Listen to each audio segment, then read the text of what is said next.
Hi, this is Eileen with Mimi Sweet Treats. Today I will be demonstrating how to make isomalt tea bombs. Tea bombs have become the next trend following the popular hot cocoa bombs, and if you have no idea what I'm talking about, you will be all caught up after today. So let's look at the supplies you're going to need. Isomalt, 2.8-inch silicone sphere mold, your favorite tea, dried edible flowers, edible glitter, cupcake liners, powdered sugar, dehydrated fruit, a 1/8 teaspoon measuring spoon, and a half cup measuring cup. Most of these supplies can be found at your local grocery store, cake supply store, or Amazon. A pro tip for the mold: cut it into individual spheres. It's a lot easier to work with. It comes in a tray of 6, and I find that if you cut it into the 6 individual pieces, it's easier.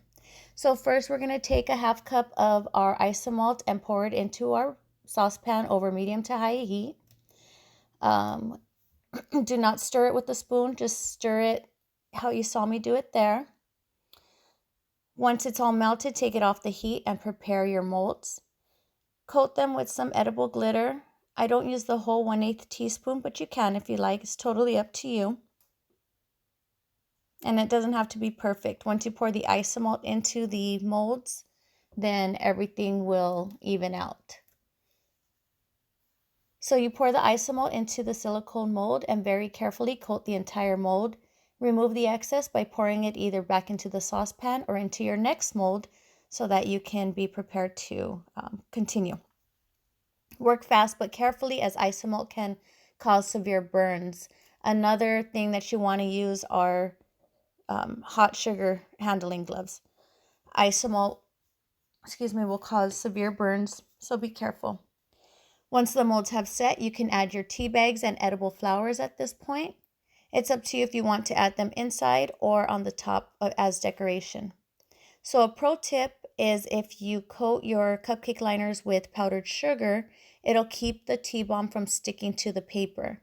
So that's just something that I've learned along the way. Hope it helps you. It doesn't have to be a lot, just as long as there's a thin coating so that when the tea bomb sits in there, it won't stick. Once that's done, then we're going to go ahead and move on to the next step, which is carefully removing the isomalt from the mold. At this point, just be very careful. I've shattered a few this way, so just work slowly. Go ahead and place them in the prepared pans, and then reheat your isomalt in the saucepan so that you can use that as glue. Dip the top half into the saucepan, dip the edge of the top half there, and then just place it right on top.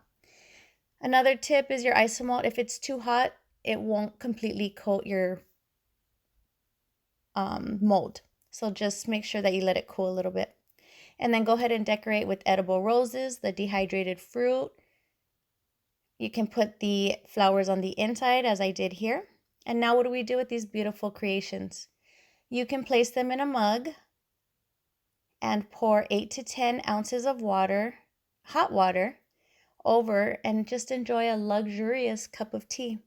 So as you can see here, what happens is the isomalt will dissolve and that will sweeten your tea a little bit. Now, isomalt is meant to be enjoyed, not over enjoyed.